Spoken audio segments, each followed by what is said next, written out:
les damos la bienvenida nuevamente a esta sección llamada Resumen Semanal, donde recopilamos todas las noticias que han sucedido durante la semana. Así como la última vez, les dejaremos los diferentes tiempos del vídeo para que puedan saltar a la sección que más les interesa. Sin nada más que decir, empezamos con...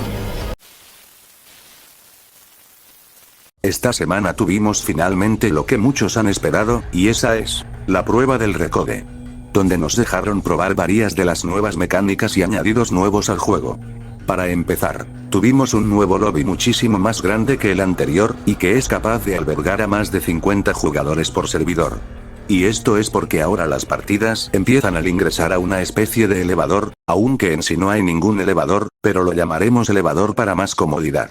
Este elevador puede albergar hasta 14 jugadores en total, y cuenta con una cuenta regresiva de 25 segundos, que empezará una vez llegada a un mínimo de 3 jugadores. Aunque si ya se encuentran los 14 jugadores allí, entonces la partida comenzará instantáneamente. También se puede apreciar una pequeña planta superior, en la cual se puede ver la tienda de Phoenix y a Mr. Pinky con sus niños.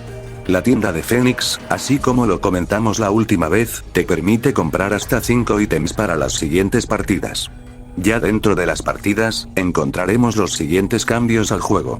Ahora al entrar, estás en una corta pantalla de carga que muestra el mapa que estás jugando de fondo, el cual también posee un contador de hasta 30 segundos para que le dé tiempo a todos los jugadores de cargar la partida.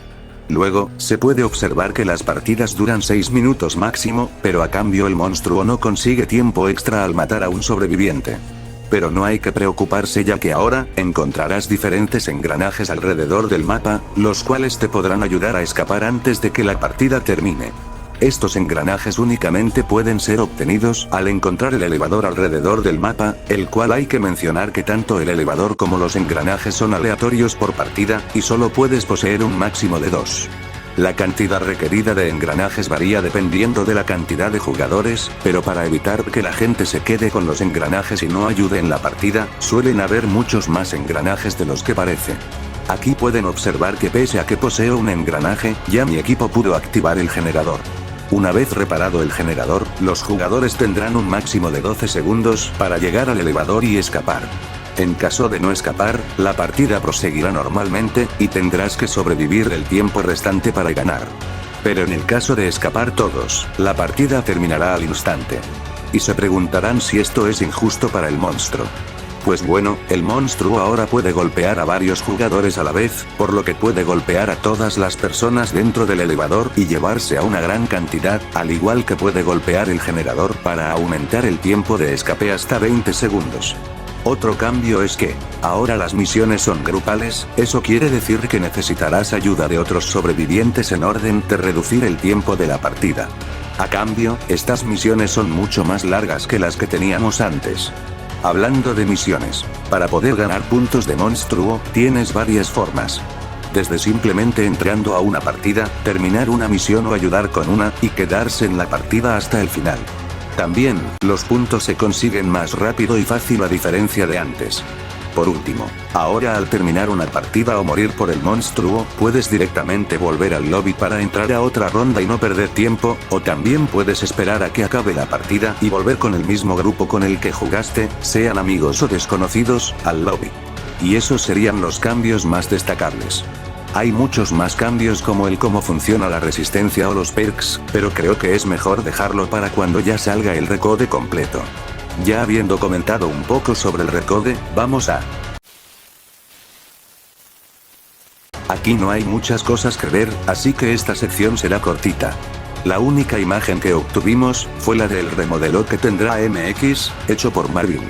Les dejaremos su perfil de Twitter en pantalla y en la descripción del video. Ahora, pasemos a... Tenemos comentarios de Dex, tanto de Blade como de Froggy. Empezando con los de Blade, el primer comentario que hace es el que planea agregar un tutorial o tips al juego. Esto sería más para la gente primeriza en el juego, así que nos parece perfecto, ya que varias personas luego no saben qué es lo que deben de hacer. Siguiendo, tenemos que las monedas ya no se podrán comprar en el recode. Y para aquellos que se pregunten ¿y cómo vamos a conseguir skins de forma alternativa? No se preocupen, ya que ahora habrá una opción de comprar la skin que ustedes deseen con Robux, aunque podrán seguir comprando con monedas del juego para aquellos que no quieren gastar dinero real en el juego. Luego, Blade menciona que Hell, un mapa perteneciente al primer pilar Chase, volverá en el Recode. Aquí una imagen de Hell, para aquellos curiosos. Y por último, pero lo más importante para el final, Froggy nos comenta que Baldi volverá al juego en el Recode. Esto quiere decir que Blade ya obtuvo los permisos del personaje, y que podemos esperar su regreso para cuando el Recode esté completo, o quién sabe, a lo mejor lo podremos ver en una prueba del mismo. Y esto ha sido todo por el momento. Si les gustó este video, agradeceríamos que le dieran un like, lo compartan con aquellos que les guste Pilar Chase, y se suscriban a nuestro canal donde siempre posteamos noticias sobre el juego apenas se pueda. Les deseamos un hermoso día, y recuerden, siempre estén en movimiento. Adiós.